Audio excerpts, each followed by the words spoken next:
जय श्री कृष्णा। आप सभी को फाल्गुन मास की ढेरों शुभकामनाएं। फाल्गुन मास आरंभ हो गया है 13 फरवरी से। 13 फरवरी को प्रतिपदा है और फाल्गुन मास की शुरुआत है। आज हम वीडियो में बात करेंगे कि फाल्गुन मास में जो प्रतिदिन की पूजा है वो किस प्रकार से बदल जाती है। दैनिक पूजा आपको कैसे करनी चाहिए, आप घर में यदि आपने मंदिर बना रखा है तो किस प्रकार से पूजा करें, क्या क्या परिवर्तन करना आवश्यक है और क्या वो एक वस्तु है जो आपको भगवान को किसी भी सूरत में अर्पित नहीं करनी चाहिए। आप जानते हैं कि सिंदूर किसे अर्पित करना है और चंदन किसे अर्पित नहीं करना है। आपको बताएंगे कि किस प्रकार से आपको रौले कुमकुम सिंदूर का प्रयोग नहीं करना है। और ये जो जानकारी होगी ना, ये शास्त्रीय जानकारी होगी, पुराणों पर आधारित जानकारी होगी। ऐसा नहीं है कि हम मनगढ़ंत कुछ भी बता देंगे आपको। जो विधान है शास्त्रों में वही विधान आपको बताएंगे, जो पुराणों में लिखा है वही आपको बताएंगे। देखिए, जिस प्रकार से ऋतु बदलती हैं, मास बदलते हैं, उसी के अनुसार पूजा में भी आमूल चूक परिवर्तन आते ही हैं। इसीलिए जान लेना आवश्यक हो जाता है कि किस माह की पूजा पद्धति किस प्रकार की होनी चाहिए। फाल्गुन का महीना जो 13 फरवरी से आरंभ हो रहा है, उसकी पूजा पद्धति की बात करेंगे। कौन सी सामग्री है जो अब आपको प्रयोग में नहीं लानी है, रौली आपको क्यों नहीं लगानी है, इसके विषय में भी आपको बताएंगे। जानकारी आरंभ करें उससे पहले आपसे निवेदन है, भगवान श्री कृष्ण की कृपा प्राप्त करने के लिए और फाल्गुन मास में उत्तम परिणाम प्राप्त करने के लिए कमेंट बॉक्स में अवश्य लिखें जय श्री कृष्ण। आप देख रहे हैं देवभूमि ज्योतिष संस्थान का प्रतिष्ठित यूट्यूब चैनल देवभूमि धार्मिक। हम यहाँ जो भी जानकारी देते हैं वो ज्योतिष शास्त्र, पंचांग और पुराणों पर आधारित होती है। आइए जानकारी आरंभ करते हैं। फाल्गुन का जो महीना होता है ये हिंदू पंचांग के अनुसार अंतिम महीना होता है वर्ष का। इसके साथ ही वर्ष जो है वो समाप्त हो जाता है, नया संवत आरंभ हो जाता है। इस महीने की पूर्णिमा को फाल्गुनी नक्षत्र होने के कारण इस महीने का नाम फाल्गुन है। फाल्गुनी नक्षत्र क्योंकि इस महीने की पूर्णिमा को पड़ता है, इसीलिए इस महीने का नाम जो है वो फाल्गुन आता है। देखिए, आपको एक और बात बताएं कि जो महीनों का, जो हिंदू महीनों का नाम है ना, वो उनके नक्षत्र से निर्धारित होता है। क्योंकि जिस महीने की पूर्णिमा को जो नक्षत्र आता है वही उसका नाम होता है। नाम पूर्व निर्धारित हैं, लेकिन जैसे ही जो आने वाली पूर्णिमा होगी तो उस पर फाल्गुनी नक्षत्र अवश्य ही आएगा। माघी जो पूर्णिमा थी उस पे मघा नक्षत्र अवश्य ही आता है। इस प्रकार से इनके जो नाम है वो पूर्व काल में निर्धारित हुए हैं। फाल्गुन मास को आनंद और उल्लास का महीना माना जाता है। इस महीने में धीरे धीरे गर्मी की शुरुआत होती है और सर्दी धीरे धीरे कम होने लगती है। बसंत का प्रभाव होने से इस महीने में प्रेम और रिश्तों में बेहतरी आ जाती है। इस महीने से खान पान और जीवनचर्या में बदलाव करना भी आवश्यक हो जाता है, तो आपको अपना खान पान और जीवनचर्या भी अवश्य बदल लेनी चाहिए। मन की चंचलता को नियंत्रित करने के प्रयास करने चाहिए। क्योंकि ये महीना चंद्रदेव की उत्पत्ति का महीना भी है। इसीलिए इस महीने में चंद्रदेव की विशेष कृपा होती है। और क्योंकि चंद्रदेव जो हैं वो मन के कारक ग्रह हैं, तो मन की चंचलता पर उनका सीधा प्रभाव रहता है। इसलिए भी ये जो महीना है वो बहुत महत्वपूर्ण हो जाता है। किस प्रकार से ग्रह नक्षत्रों का प्रभाव रहता है उसका वर्णन करते हैं। देखिए, फाल्गुन मास जो है ना, इसमें भगवान श्री कृष्ण की विशेष पूजा की जाती है। भगवान श्री कृष्ण की भी विशेष पूजा में भी आप क्या प्राप्त करना चाहते हैं उस प्रकार से आपको भगवान श्री कृष्ण के स्वरूप का पूजन करना चाहिए। जैसे यदि आप संतान चाहते हैं तो भगवान श्री कृष्ण के बाल रूप की पूजा करें। यदि आप प्रेम चाहते हैं, अर्थात आप किसी से प्रेम करते हैं और उसकी प्राप्ति करना चाहते हैं, तो भगवान श्री कृष्ण के युवा रूप की पूजा करें और उनसे आराधना करके उसके लिए प्रार्थना करें। और यदि आप ज्ञान अर्जित करना चाहते हैं तो भगवान श्री कृष्ण के गुरु रूप की पूजा करें। फाल्गुन मास में ये अति फलदायी मानी गई है। पूजा पाठ किस प्रकार से करना है, क्या क्या चीजें परिवर्तित हो रही हैं, इसकी जानकारी दें उससे पहले महीने के और कुछ विशेष जानकारियां प्राप्त कर लेते हैं। भगवान श्री कृष्ण के अलावा इस महीने में एक और बड़ी बात होती है, वो है भगवान शंकर। भगवान शंकर की भी इस महीने में बड़ी आराधना की जाती है। कारण ये क्योंकि यही वह महीना है जब भगवान शंकर ने वैराग्य त्याग कर विवाह बंधन में बंधे थे और गृहस्थ जीवन का शुभ आरंभ किया था। इसी माह में इसीलिए महाशिवरात्रि का पर्व मनाया जाता है।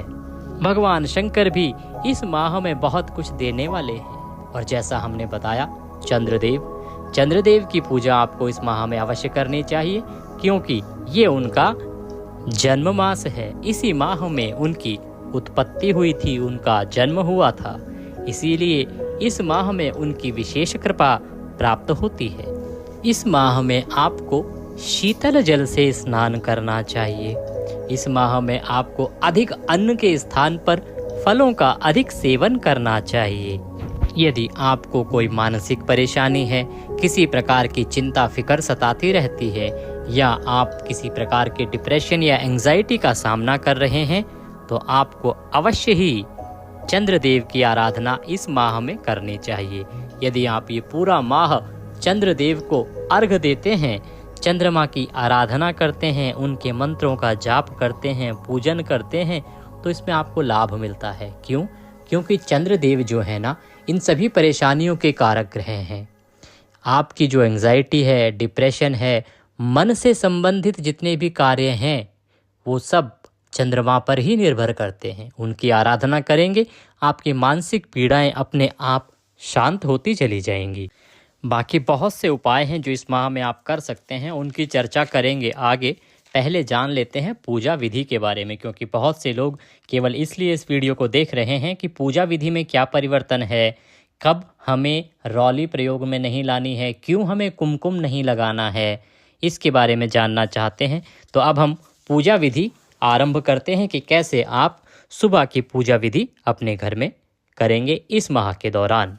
और उसके बाद बताएंगे आपको कुछ बहुत ही महत्वपूर्ण उपाय आर्थिक परेशानी दूर करने के लिए, स्वास्थ्य को अच्छा करने के लिए, भगवान शिव की कृपा से संतान की प्राप्ति के लिए, ये उपाय भी बताएंगे। आप जानते हैं पूजा विधि के बारे में। तो सुबह आप स्नान कीजिए। शीतल जल से आपको अवश्य ही अब स्नान करना आरंभ कर देना चाहिए। फाल्गुन मास में स्नान आदि करने के बाद, स्वच्छ वस्त्र धारण करने के बाद, जो आपका मंदिर है ना साहब, जहाँ भी आपने कुछ तस्वीरें रखी होंगी, प्रतिमाएं रखी होंगी, छोटा सा मंदिर, सभी में सनातन धर्म को मानने वाले, हिंदू धर्म को मानने वाले भाई बहन कहीं ना कहीं पूजा अवश्य करते हैं। अपने घर में कोई ना कोई तस्वीर, पोस्टर आदि भगवान का रखते ही हैं, मंदिर बना के रखते ही हैं। तो जो भी आपने मंदिर बना के रखा है, वहाँ पर सबसे पहले तो साफ सफाई कीजिए। कल के आपके चढ़ाए हुए यदि पुष्प हैं तो उनको हटाइए वहाँ से। मंदिर के जो बर्तन हैं, कौन सा, एक तो लोटा प्रतिदिन साफ होना चाहिए। और वो जिस चीज़ से साफ़ होगा ना, वो जो भी आप जूना प्रयोग में लाते हैं, जो भी वस्तु प्रयोग में लाते हैं, जिससे आप उसको साफ़ करते हैं, तो उसको अलग रखिएगा। झूठे बर्तन जो साफ़ करते हैं, उससे आप अपना मंदिर का लोटा या मंदिर के बर्तन साफ़ नहीं कीजिएगा। अच्छे से साफ़ कीजिए। यदि राख मिलती है तो बहुत उत्तम है, राख से आप साफ़ कीजिए। जो आपकी मंदिर की दिया है, प्लेटें हैं, उन सबको अच्छे से साफ़ कर लीजिए, धो लीजिए। मंदिर के पुराने जो भी फूल हैं, बासे फूल हैं, सब वहाँ से साफ़ कर दीजिए, हटा दीजिए। लोटे में पहले गंगा जल डालिए, उसके बाद जल भरिए और उसको लाके रख लीजिए। अब आप मंदिर में आ गए हैं तो आइए और खड़े हो जाइए। आरंभ करते हैं। सबसे पहले मंदिर में साफ़ सफाई करने के बाद, जल भरने के बाद, आप अपने हाथों को धोइए। हाथों को कैसे? जैसे हमने पूजा में विधि में बताया आपको कई बार। पूजा विधि जब करते हैं तो जो आचमनी आपके मंदिर में होगी लोटे के अंदर, या कोई चम्मच रखिए, उससे अपने हाथों में जल लीजिए। हस्तो प्रक्षालम अर्थात अपना हाथ धो लीजिए। फिर आप 3 बार जल आचमनी करिए। अपने हाथ में जल लेके या जैसे भी हैं, आपको 3 बार जल आचमनी करनी है। और उसके बाद फिर से जल लेके अपने हाथ धो लेने हैं। और फिर माता पृथ्वी पर 1 चम्मच जल छोड़ें, आप उनको प्रणाम करें। तदुपरांत आपको अपने मंदिर में धूप और दीप प्रज्वलित कर देने चाहिए। ज़्यादातर लोग क्या करते हैं कि सारा भगवान का श्रृंगार आदि कर देते हैं, उसके बाद धूप दीप जलाते हैं और फिर आरती आरंभ कर देते हैं। नहीं, आप इतना कीजिए, सबसे पहले धूप दीप जला दीजिए, प्रज्वलित कर दीजिए। तदुपरांत आप भगवान को स्नान कराएंगे। स्नान कैसे कराएंगे? एक पुष्प लीजिएगा, फूल लीजिएगा, एक फूल लेके और जो जल में लोटा है उसमें डुबोइएगा। उससे भगवान के जितने भी आपके मंदिर में तस्वीरें हैं या प्रतिमाएं हैं, उनको छींटे दीजिएगा। प्रेम पूर्वक छींटे दीजिएगा। आप भगवान को स्नान करा रहे हैं, प्रेम से कराइए। उसके बाद आपके पास एक शीतल स्वापी कहते हैं, जो एक कपड़ा होता है मंदिर में हम रखते हैं भगवान के मुख आदि को पोंछने के लिए। साफ कपड़ा होता है, वो भगवान के मुख आदि को ही पोंछने के लिए होता है। उसको लीजिए और भगवान के सभी मुखारविंद आदि को पोंछिए। तस्वीरें हैं तो तस्वीरों को पोंछिए। जल जो है वो पूरी तरह साफ हो जाए उस पे से। और जो एक दिन पुराना चंदन आपने लगाया था, प्रतिदिन चंदन लगता है भगवान को, या जो आप पूजन में लगाते हैं रौली आदि वो लगता है, तो वो सब साफ़ हो जाएगा। आपने जल छिड़का है, फिर आप वस्त्र से पोंछ रहे हैं, तो वो एक दिन पुराना जो सारा चंदन रौली कुमकुम जो भी है वो सारा उस पे से साफ़ हो जाएगा। अच्छे से पोंछ दीजिए। ये जो वस्त्र है ना, ये मंदिर में ही रहना चाहिए। शीतल स्वापी कहा जाता है। ये भगवान के मंदिर में ही आपको रखना है, कहीं और प्रयोग में भी नहीं लाना है। यदि आपने अपने मंदिर में बाल गोपाल बिठा रखे हैं, आपके पास बाल गोपाल हैं, तो आप उनको जल से स्नान कराइए, आराम से जल से स्नान कराइए। यदि शालिग्राम जी हैं तो उनको भी आप पूर्ण रूप से डुबा के पानी में अच्छे से जल से स्नान कराइए, प्रेम पूर्वक जल से स्नान कराइए, और फिर पहुँच के आप उनको विराजमान कर दीजिए। यदि आपके पास इत्र है तो भगवान को अब आप इत्र अर्पित कीजिए। इत्र के लिए क्या करेंगे, थोड़ा सा इत्र लीजिए और जैसे पुष्प पे इत्र लेके और जैसे जल के छींटे दिए थे उसी प्रकार से आप इत्र अर्पित कर दीजिए सभी को। अब सभी तस्वीरों को, सभी जो भी प्रतिमाएं हैं, आप सबको तिलक लगाएंगे। तिलक में क्या करेंगे कि जितने भी देवताओं की तस्वीरें हैं या प्रतिमाएं हैं उनको आप चंदन लगाएंगे, और जो देवियां हैं ना, देवियों को आप रौली कुमकुम लगाएंगे। ये याद रखिएगा कि देवियों को कभी चंदन ना लगाएं, रौली कुमकुम देवियों को लगाना है और चंदन आपने सभी देवताओं को लगाना है। इस अंतर को आपको अवश्य ही समझ लेना चाहिए। भोले बाबा को भी रौली नहीं लगानी है। विशेष रूप से ध्यान दीजिएगा, भगवान शंकर अगर आपके मंदिर में हैं तो भोलेनाथ को कभी भी आप रौली अर्पित ना करें, उनको हमेशा चंदन ही लगता है, उनको चंदन ही लगाएं। चंदन आदि अर्पित करके भगवान को वस्त्र के रूप में, आपके पास कपड़े हैं तो कपड़े पहनाएं, जिस जिसके कपड़े हैं उनके कपड़े पहनाएं, अन्यथा आप मौली का एक टुकड़ा लेकर भी वस्त्र के रूप में भगवान को अर्पित कर सकते हैं। अब आप फूल अगर हैं तो फूल अर्पित कीजिए। सभी के लिए यदि मालाएं हैं आपके पास तो माला अर्पित कीजिए। पुष्प अर्पित कर सकते हैं, माला अर्पित कर सकते हैं। अब मान लीजिए आप कहें जी हमारे पास तो फूल नहीं होते, प्रतिदिन हम फूल कहाँ से लाएं, हमारे यहाँ मिलते भी नहीं हैं, क्योंकि हमारा देश बहुत बड़ा है और सभी जगह फूल नहीं मिलते हैं प्रतिदिन। बड़े बड़े शहरों में आप फिर भी उपलब्ध कर लेते हैं, मिल ही जाते हैं, परंतु जो छोटे शहर हैं वहाँ पर बहुत सारी ऐसी जगहें हैं जहाँ पर उपलब्ध नहीं होते प्रतिदिन फूल। तो उस अवस्था में आप क्या करें, भगवान को क्या अर्पित करें, तो आप अक्षत अर्पित कर सकते हैं पुष्प के स्थान पर। अक्षत कौन से, चावल लीजिएगा, उन्हें पीले रंग में रंग लीजिएगा। हाँ, आप उन्हें पीले रंग से रंग लीजिएगा और वो पीले चावल आप भावपूर्ण रूप से पुष्प के रूप में भगवान को प्रतिदिन चढ़ा सकते हैं। तो इस प्रकार से पुष्प ना होने पर आप चावल का प्रयोग कीजिएगा। ये करने के बाद अब आप भगवान को भोग लगाएंगे। भोग किस प्रकार से, यदि आपके मंदिर में आपने लड्डू गोपाल बिठा रखे हैं तो आप मक्खन मिश्री का भोग लगाइए, मक्खन मिश्री का भोग लगाइए। मक्खन मिश्री उपलब्ध नहीं है तो आप ड्राई फ्रूट्स ले लीजिए। ड्राई फ्रूट्स ये काजू बादाम किशमिश आदि सभी के घरों में होता है। थोड़े से किशमिश बादाम काजू जो भी आपके पास हैं वो एक पात्र में रखिए और प्रेम पूर्वक भोग लगाइए, भगवान को भोग लगाइए। लड्डू गोपाल जी यदि आपने बिठा रखे हैं तो उनको अवश्य ही आपको सुबह एक तुलसी का पत्ता अर्पित करना चाहिए।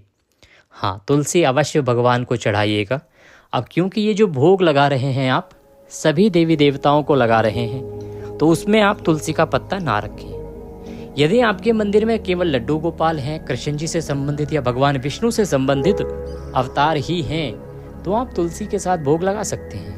परंतु यदि आपके घर में जो मंदिर है वहाँ पर गणेश जी भी विराजमान हैं और बाकी अन्य देवता भी हैं तो आप जो भोग लगा रहे हैं सभी के लिए उसमें तुलसी दल का प्रयोग ना करें। तुलसी दल का प्रयोग केवल विष्णु भगवान, लड्डू गोपाल जी या विष्णु भगवान से संबंधित जो उनके अवतार हैं उन्हीं को लगाया जा सकता है। ऐसी अवस्था में आप लड्डू गोपाल जी को अलग से प्रतिदिन तुलसी का पत्ता अवश्य ही अर्पित करें। तो लड्डू गोपाल जी को तुलसी चढ़ा दीजिए, बाकी भोग सजाइए और भोग लगाइए, प्रेम पूर्वक भोग लगाइए भगवान को। भोग लगाने के बाद जल आचमनी कराइए। जल आचमनी कैसे करते हैं, आचमनी में जल लीजिए और 3 बार जल छोड़िए घुमा के, जो प्लेट या जो भी पात्र है जिसमें आपने भोग लगाया है उसके चारों तरफ घुमा के, और 3 बार आप जल छोड़ेंगे। इसे जलाचमनी कराने की प्रक्रिया कहते हैं। इसमें भाव रखिएगा कि आप प्रेम पूर्वक भगवान को भोग लगा रहे हैं, मक्खन मिश्री खिला रहे हैं, और भावपूर्ण तरीके से आप भोग लगाइएगा। अब भगवान की आरती करेंगे। आरती एक बहुत बड़ा विषय है। आरती को लेके बहुत सारे सवाल आते हैं जी, आरती कब कैसे करनी चाहिए, कौन से भगवान की आरती करनी चाहिए, कौन से नहीं करनी चाहिए। इतनी सारी तस्वीरें प्रतिमाएं हैं, तो क्या सबकी अलग अलग आरती करें या एक ही आरती होगी? क्या एक ही आरती कौन सी हो सकती है?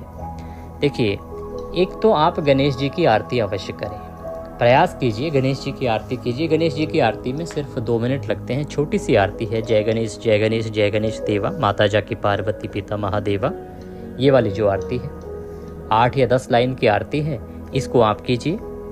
अगर नहीं समय हो पाए या सबके पास आरती ना हो तो आप गणेश जी के मंत्र के द्वारा भी गणेश जी की 5 बार आरती उतार दीजिए, वो काफ़ी रहेगा। पर शुरुआत जो कीजिए, आरंभ कीजिए तो गणेश जी से ही कीजिए। हमने जो पूजा विधि बताई है आपको कि कैसे सबसे पहले जल से स्नान कराना है, पुष्प अर्पित करने हैं, चंदन लगाना है, ये सभी कार्य जो है ना, सबसे पहले आप गणेश जी से ही शुरू कीजिएगा। इस बात को ध्यान रखिएगा कि जब आप स्नान कराएं भगवान को तो सबसे पहले जो गणेश जी की तस्वीर है या प्रतिमा है उन्हें स्नान कराइए। चंदन लगा रहे हैं तो सबसे पहले गणेश जी को चंदन लगाइए, अक्षत लगाइए। फूल अर्पित कर रहे हैं तो गणेश जी को ही फूल अर्पित कीजिए। इस प्रकार से जब हम आरती कर रहे हैं तो आरती में भी सबसे पहले गणेश जी की आरती करनी है। आप मंत्र से 5 बार आरती भी उतार सकते हैं, अन्यथा गणेश जी की आरती कीजिए। आप दुर्गा जी की आरती कर सकते हैं, भगवान शंकर की आरती कर सकते हैं। परंतु यदि बहुत सारी तस्वीरें आपके यहाँ पे है तो आप केवल एक आरती कीजिए। इसके बाद ओम जय जगदीश हरे। ओम जय जगदीश जो आरती है ये सभी देवताओं के लिए आरती है। जितने भी देवी देवता आपके मंदिर में विराजमान हैं उन सब के लिए एक ही आरती ले लीजिए, वो होगी ओम जय जगदीश हरे, स्वामी जय दीनानाथ हरे, भक्त जनों के संकट क्षण में दूर करे। ये वाली जो आरती है, ये आरती आप सभी देवी देवताओं के लिए कीजिए। गणेश जी के लिए आरती रखिए और बाकी सबके लिए ओम जय जगदीश से सबकी आरती कीजिए। और ये शास्त्रोक्त विधि है, ऐसा नहीं कि मैं अपने आप से बता रहा हूँ। हमारे जो मंदिर हैं, हमारे पिताजी जो थे वो, क्योंकि हमारे मंदिर बहुत बड़ा मंदिर है, उसमें इतनी सारी प्रतिमाएं हैं तो सभी के लिए आरती करते तो 1-1.5 घंटा लगता उनको आरती करने में। इसीलिए ओम जय जगदीश हरे से ही राम जी की, शंकर जी की, माता जी की, माता वैष्णो देवी की जो प्रतिमा थी, दुर्गा माता की प्रतिमा थी, इन सभी की जो आरती करते थे वो ओम जय जगदीश से ही किया जाता है। जब हम हवन करते हैं, पूजन करते हैं, वहाँ पर भी हम जब पूजन करते हैं तो सभी देवी देवताओं की पूजा करते हैं, नवग्रहों की पूजा करते हैं, परंतु आरती किसकी करते हैं? ओम जय जगदीश हरे। इसीलिए शास्त्रोक्त विधि है कि आप सबके लिए अलग अलग आरती बोलने के बजाय केवल एक आरती कीजिए, ओम जय जगदीश हरे। इसी से आप सबकी आरती कर सकते हैं।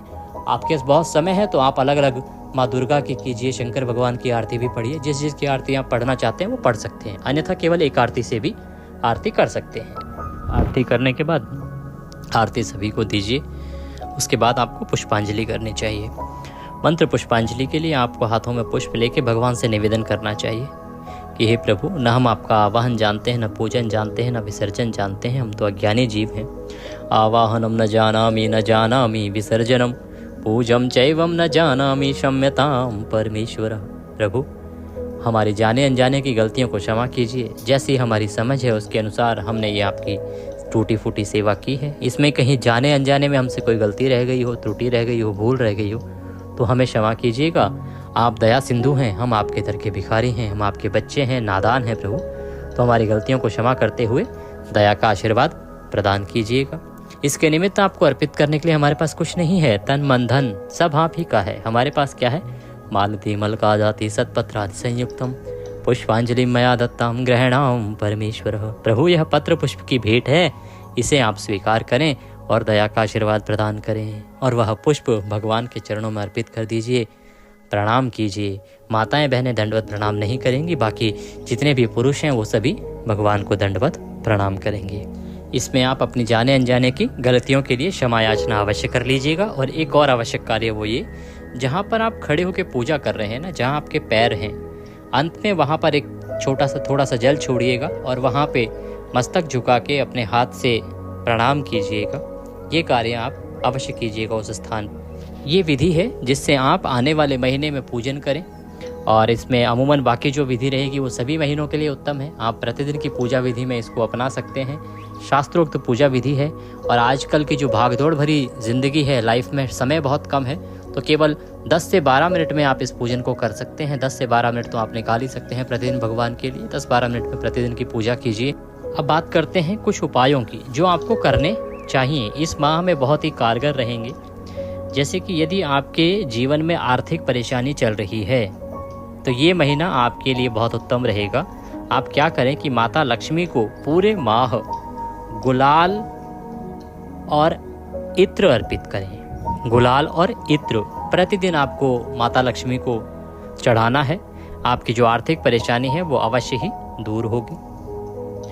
स्वास्थ्य की परेशानी यदि आपको चल रही है, सेहत में कोई परेशानी है, घर में कोई परिवार में कोई बीमार है, तो भगवान शिव को सफ़ेद चंदन अर्पित करें पूरे महीने। भगवान शिव को सफ़ेद चंदन अर्पित करेंगे पूरे महीने, आपको लाभ मिलेगा। भगवान शिव का पूजन जो है वैसे भी इस माह में बहुत ही अधिक फलदायी है। भगवान कृष्ण की पूजा करने के लिए, उनके आशीर्वाद से जीवन के दुखों को दूर करने के लिए, उनकी प्रसन्नता के लिए आपको इस माह प्रतिदिन गुलाल और अबीर गुलाल आपको भगवान कृष्ण को पूरे महीने अर्पित करना चाहिए। ये आपके लिए लाभप्रद रहेगा। किसी भी प्रकार का दोष यदि कुंडली में है तो भगवान श्री कृष्ण की कृपा से वह अवश्य ही दूर हो जाएगा। ये विधियां हैं, इनको आपको अपनाना चाहिए। ये जो महीना है बहुत पवित्र महीना है। इस विधि से यदि आप इस महीने का पूजन करते हैं तो आपको अवश्य ही लाभ होगा। वीडियो थोड़ा सा भी उपयोगी लगे या थोड़ा सा भी अच्छा लगे तो एक लाइक अवश्य कर दीजिएगा। चैनल पर नए हैं तो सब्सक्राइब कर लीजिएगा, क्योंकि ये ज्योतिष संस्थान का चैनल है। यहाँ पर जो भी जानकारी दी जाती है वो ज्योतिष शास्त्र और पंचांग पर आधारित होती है। सभी के लिए उपयोगी है वीडियो, तो अगर हो सके तो इसको कृपया शेयर कीजिए अधिक से अधिक लोगों तक, जिससे कि सभी लोग इसका लाभ ले सकें। हमारे चैनल पर प्रतिदिन फाल्गुन मास महात्म्य सुनाया जा रहा है, तो प्रतिदिन आप वह महात्म्य भी सुने और भगवान श्री कृष्ण का आशीर्वाद प्राप्त करें। जय श्री कृष्ण।